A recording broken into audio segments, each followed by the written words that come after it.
got a real simple question for you. Could you give us your thoughts on where capitalism is going in the future and where value can be created in the future? Where capitalism is going and where... In the future, can capitalism be sustained? Yeah. With specific reference to the internal contradictions of capitalism? Yeah, sure. Okay. Yeah.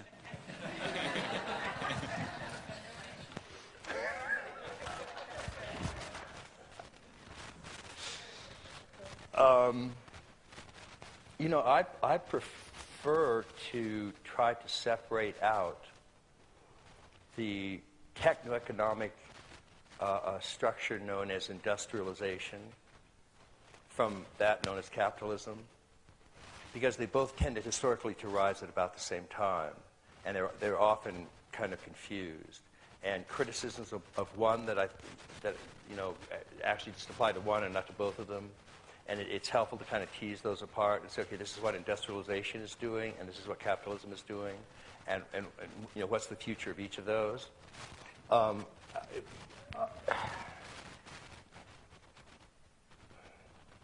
If a significant portion of humanity makes it to second tier, I believe economics will not be able to go forward without taking into account the interiors. And I think it's a mistake to start referring to that as human capital, because it too quickly gets into flatland capital and the whole moving around of material goods that constitutes so much of economics. It's become unbelievably clear that standard economic theory, whether it includes capitalism or not, that standard economic theory has to have some assumption about what pushes people around. And so the most common one is that the human beings act in rational self-interest to maximize their gain. And that's a wacky assumption, because nobody is rational and very few people know what their self-interest is. So it's the way economists say, I don't know what the hell they're doing, but let's assume this. Because they can't get material goods and services moved around by themselves. Artifacts don't move by themselves. Somebody pushes them, pulls them, buys them, sells them. So what you're really doing is dealing with this whole interior dimension that simply has not really been taken into account very well. And so even if you look at something like Amory and Lover, and Hunter Lovins, I'm sorry, on natural capitalism, where they're trying to sort of give a different face to it, it turns out to be entirely lower right quadrant explanations without really understanding interior motivations. I'll give you a really quick example, again, using spiral dynamics. You can say, well, we understand flowcharts of traffic patterns in downtown Manhattan. And so that gives us we just look at the way cars move, and we can make mathematical equations and economic equations governing what goes here and what goes here and so on. But what they can't tell you is whether the drivers of those cars are red or blue or orange or green or yellow. Now, clearly that really makes a difference in the long run in terms of the goods and services that human beings exchange. The only levels of development that start to become self-reflexive enough to insist on putting that into economics starts with green, blossoms with yellow, and is an absolute unavoidable event at turquoise. So by the time we get to turquoise economics, it's going to be a four-quadrant economics by whatever other name. I don't believe there's any other way around it. I think the data really supports that. What that's going to look like is going to be fascinating. I think absolutely fascinating, because you're going to have a whole nother bottom line, shall we say. And I even kind of resist using that term, because, but since we can say there's a bottom line for all four quadrants. And those will be taken into account, and that's what's going to be so amazing. Now, the question is whether we get there. Because it's a horse race, as far as I can tell, because 70% of the world's population is ethnocentric or lower. 70%. And if that's the case, if there isn't some understanding about that, and not in a judgmental way, just this is if you take the motivations of ethnocentric people, and silly, that when I'm talking about third world, we're talking about ethnocentric cutting across every country. Like ours, for example. I say this every time I do it, but Kansas outlawed the teaching of evolution again. Again, the second time in a year.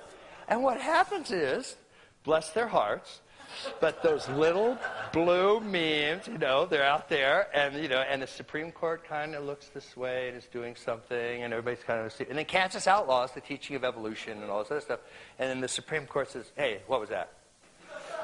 I saw that, and then they have to put it back, and then they wait,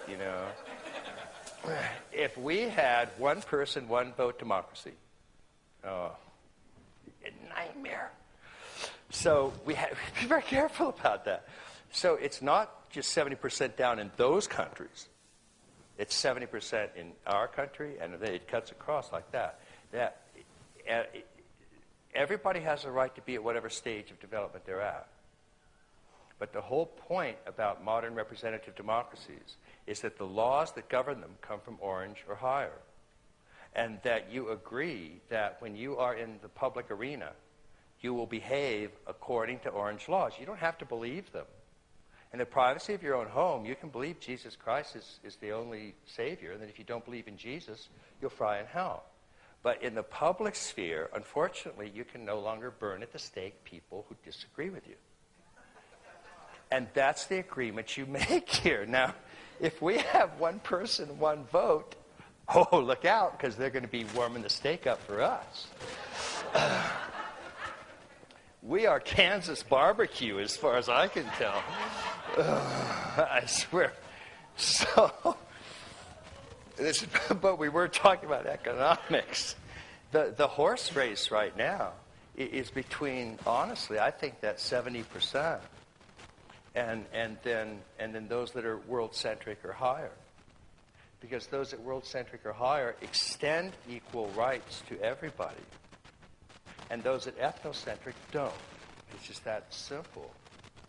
And so that's what we have to be really careful about. But if we do get a percentage continuing to move in those directions, I think economics as a discipline is going to be just dramatically, re-understood. And I think there will be other monetary configurations coming out that represent these exchanges.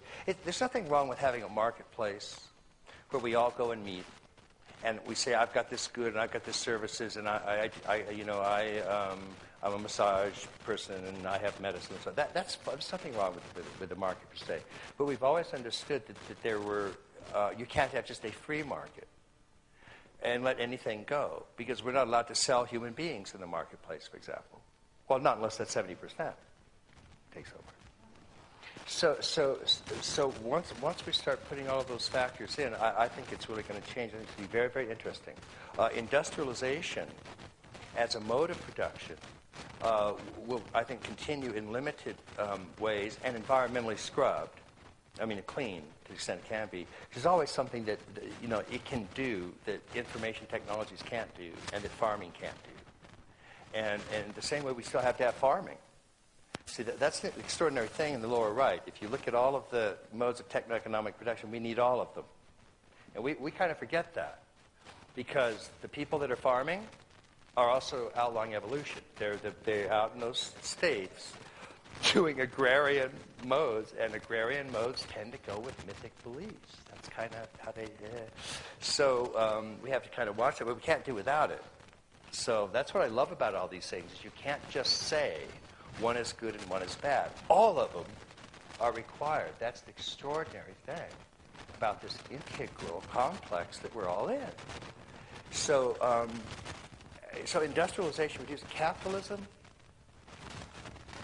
Part of what you have to look at, and this is a very delicate issue, and and emotions get inflamed, and I understand this. But to the extent that there is a kind of eros to evolution, to the extent that there's kind of a growing tip, to the extent that some people first pushed into world-centric morality, which is better than ethnocentric morality, to the extent that that happens, past societies have usually found crude ways that growing tip could get together and do what it was doing. Now, it almost always had very unpleasant shadow sides, but it was almost always there. And aristocracy, for example, and the king's court was is the only place where very few people could actually get an education. It was the only place where arts and sciences flourished. We of today would like to see it more democratic, but it couldn't be that way at the beginning. It was concentrated. But then usually what happens with evolution is the things that were first given in just that concentrated amount tend to get dispersed and spread out, and everybody tends to benefit. Capital, the accumulation of capital, was a kind of aristocratic accumulation of intellectual means that transcended labor. And so to that extent, it was its own little aristocracy trying to push out and do something new. The downside is that because capital can be like an artifact, like a gun or something, idiots can get their hands on it. And most capital is now owned by idiots. You must have noticed this. So the critique of capitalism has to be teased apart from the critique of it can get concentrated in the hands of the undeserving just because it's an artifact. And that's always a critique that we have to take seriously.